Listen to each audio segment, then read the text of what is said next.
Hello and welcome to Finance Conversations. This is the 36th episode of the Merging Life and Money Show, and I am super excited to be here with you today. For those of you who do not know me, I am your host, Marie-Jo César. I help professional women bridging the gap between life and money by acquiring and applying the relevant financial skills and knowledge they need to take control of their money and manage their finances, and also understand that they can live their best life with the money they have. Thank you for joining in today. If you are watching the replay, make sure to type hashtag replay in the chat and leave me some comments and questions. Welcome, welcome, and welcome. I come to you live every Thursday at 5 p.m. Pacific time to share valuable information about how to achieve financial wellness and live your life with means and meaning. Today, I am going to talk about your relationship with money. More specifically, how to recognize the signs of an unhealthy relationship with money. So grab a pen and a notebook, as you might want to share your notes with family members, friends, colleagues, etc., because it is about sharing values that could benefit others. If you have any question whatsoever, make sure to type them in the chat. And if you want to talk to me directly, I will share my contact information later on in the show. So, as you know, the main objective of the Merging Life and Money Show and my very strong why is to empower as many women as possible with what I know about money and finance. So, when we think relationships, we often consider our interactions with people. Our life experiences teach us that relationship with people can be healthy or toxic based on a number of factors, right? So, the fact is that your relationship with money can also be healthy or abusive. And very few of you acknowledge this reality. The truth is, to maintain a healthy lifestyle, you need to have a healthy relationship with money. And if you want to develop a healthy relationship with money, you need to identify the problematic habits you have built around money over the years. And once you have identified these problems, it will get easier for you to manage your finances in a better way. So today, I will focus on 3 points, and they are: how is your relationship with money formed, the symptoms of an abusive relationship with money, and how to improve your relationship with money. So to give today's show some context, let me start by explaining what it means to have a healthy relationship with money.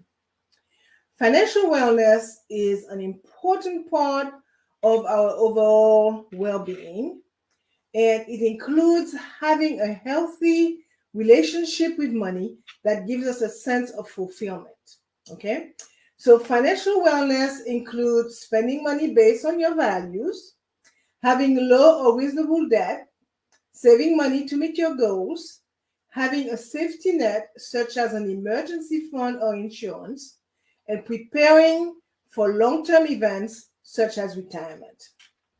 The good news is that it is possible for everyone to take some steps toward having a good relationship with money.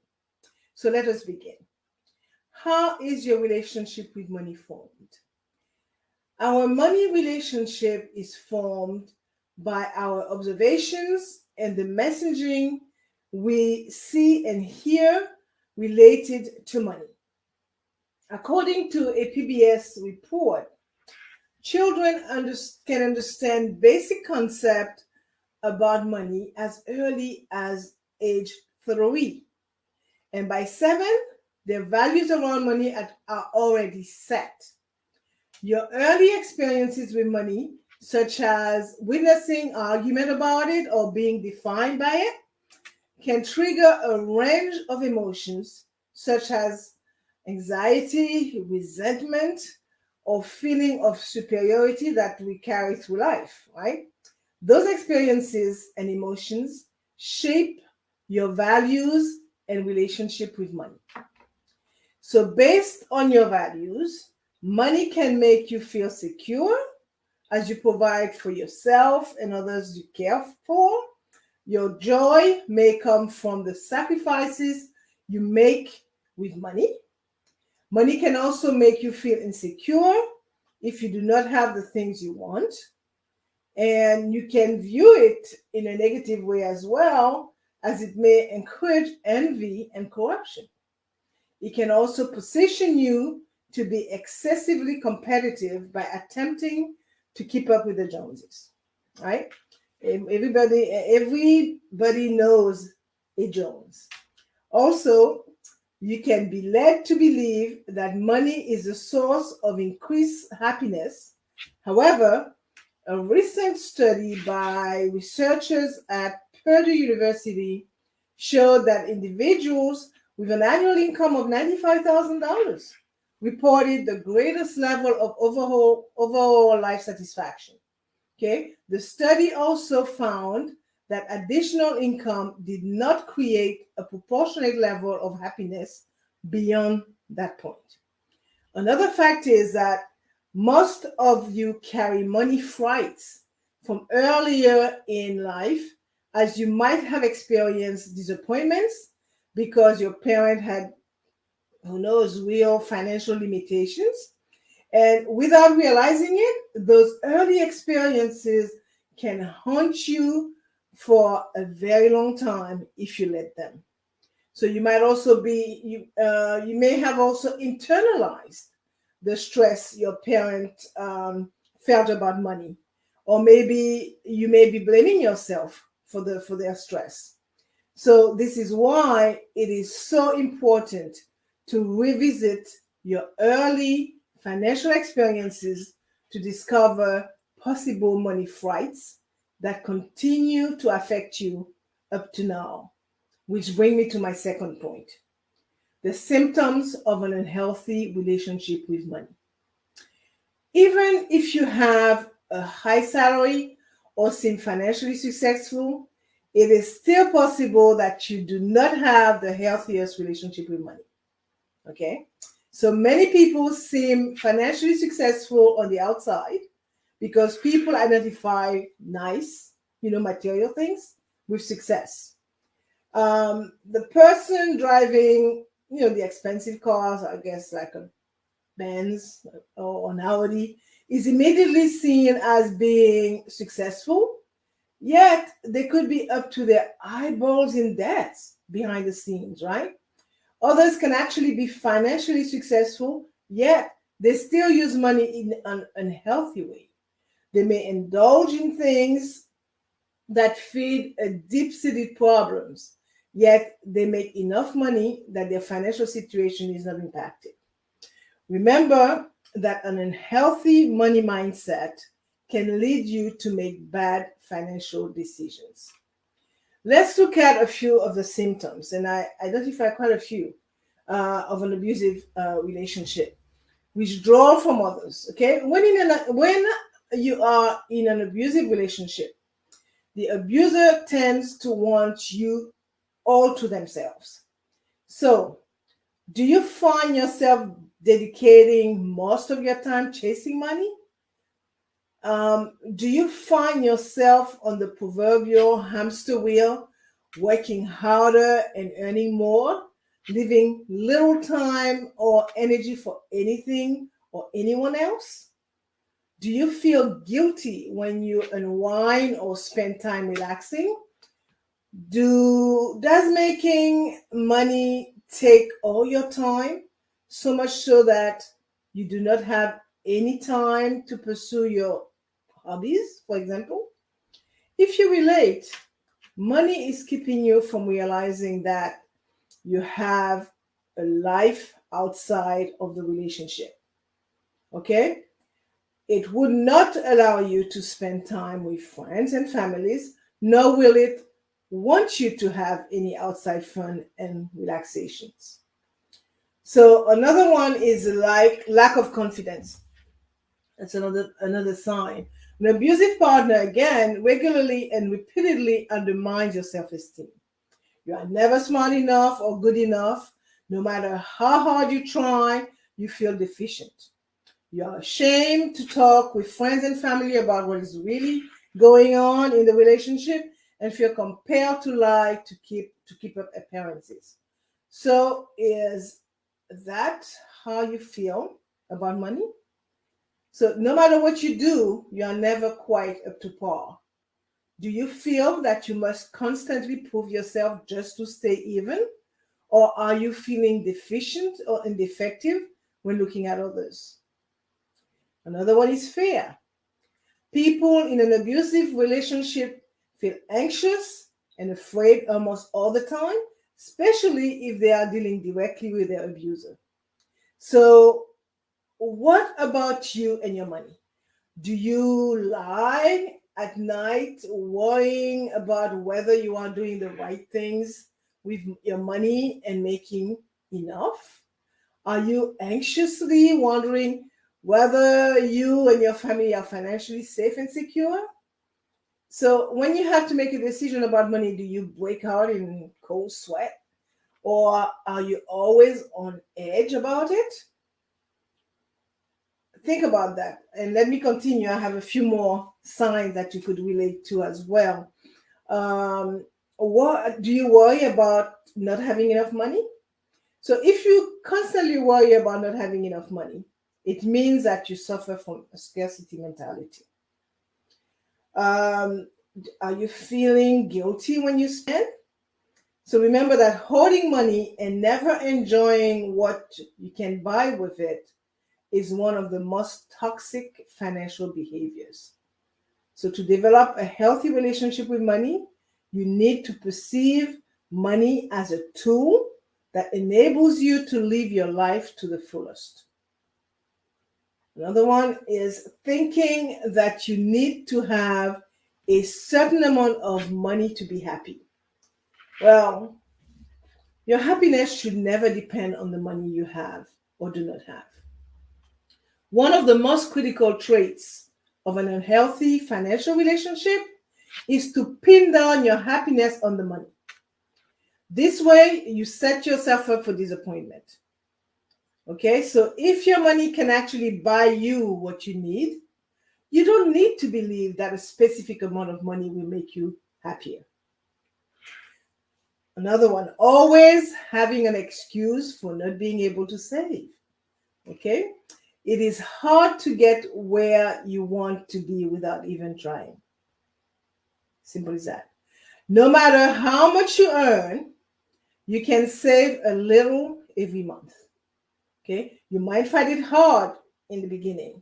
However, once you start saving, simply glancing at your bank account will motivate you to save more. You need to automate your savings habits without compromising your basic necessities. Another one, resenting the wealthy, right? People with poor financial status often resent wealthy people. Most of the time, they are even suspicious of the source of wealth.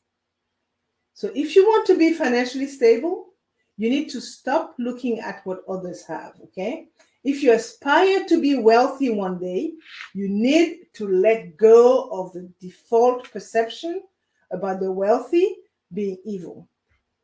Don't waste your energy in resenting those with money. Instead, learn from their experiences and adopt those habits that took them where they are today. Another one is blaming different circumstances for your sorry financial condition. There are several excuses which you give yourself for being in a poor financial situation. From being born too poor to being swindled by a loved one, you blame your circumstances for being in a sorry financial situation. There is no denying in the fact that everyone has his own set of cards to deal with in life. However, putting the entire blame on circumstances without making any effort to improve is one of the most toxic behaviors people have with their money. Another one, you are living a life that you cannot afford.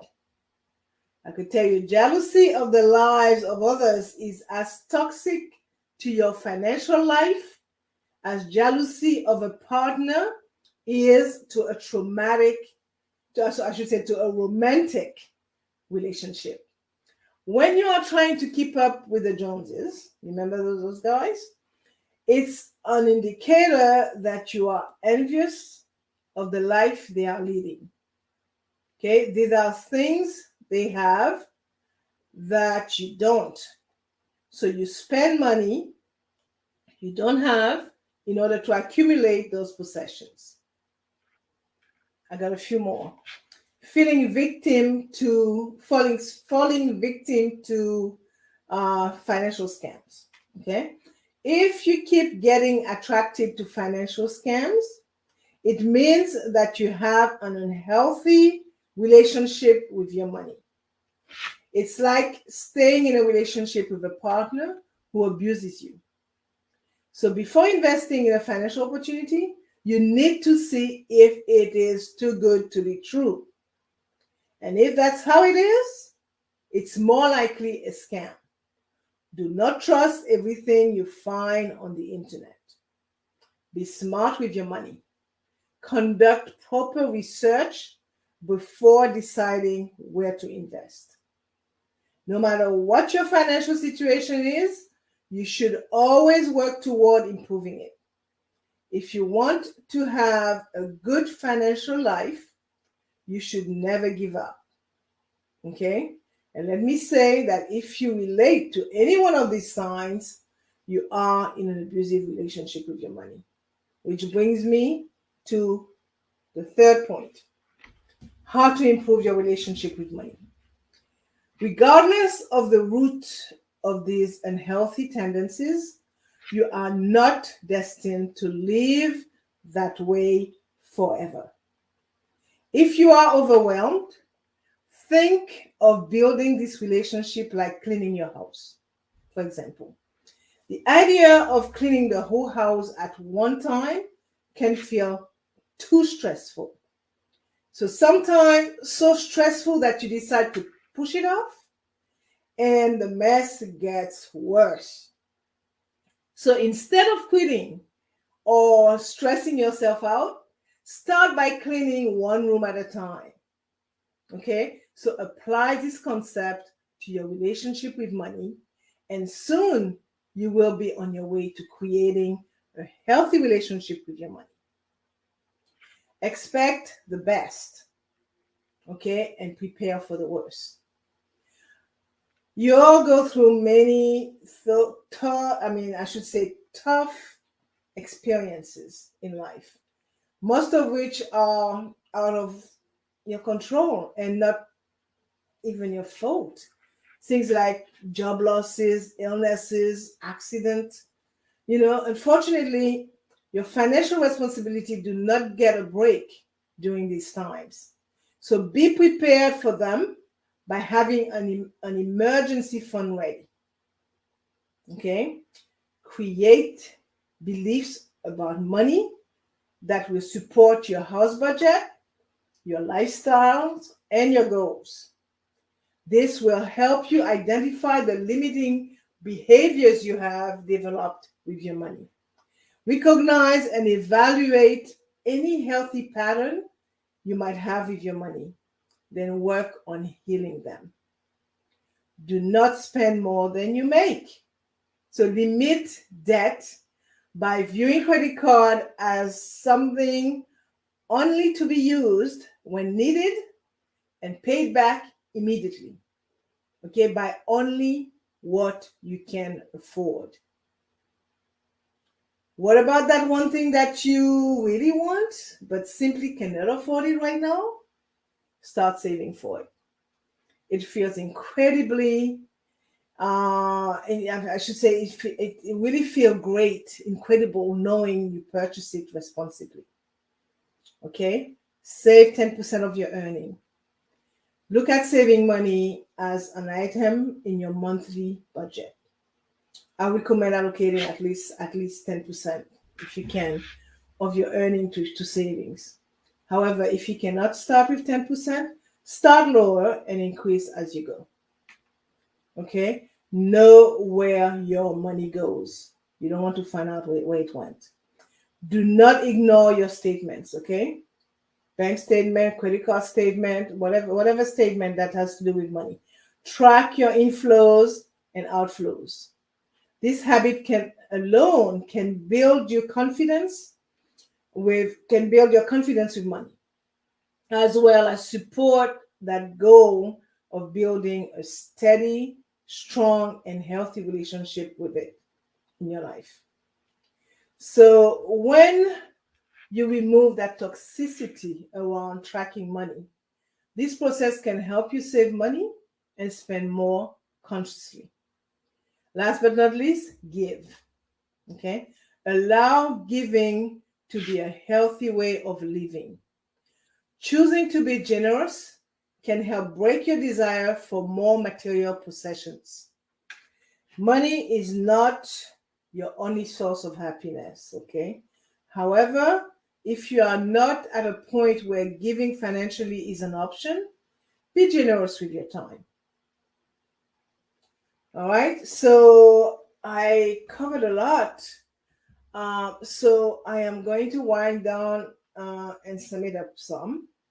Today, I address all things that relate to your abusive relationship with money and how to transform it into a healthy one.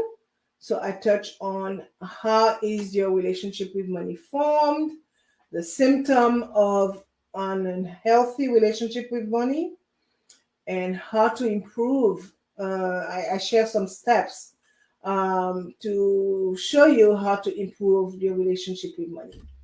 So I'm going to leave you with these last thoughts, okay? Our relationship with money is not one we can easily walk away from. For most of us, money is a fuel that powers much of our lives, and we cannot just break up with it or divorce it. Interestingly enough, even if we were to get more and more of it, our relationship with money would not simply improve on its own. Okay? So you get to decide if you will continue to put up with the abuse or find a way to make this relationship healthy. So I hope that you enjoyed today's show. And as you know, I like to end the show with a quote. And today's quote reads, "Being in control of your finances is a great stress reliever." Okay, and I couldn't find who wrote it, but it resonated with me, so I decided to select it for today's show. I also promised to give you my contact information, so you can reach me by sending me an email at mj@mariejocaesar.com or by sending me a direct message via Messenger. I would like to report that last week I did my 2 workshops, and they were very successful.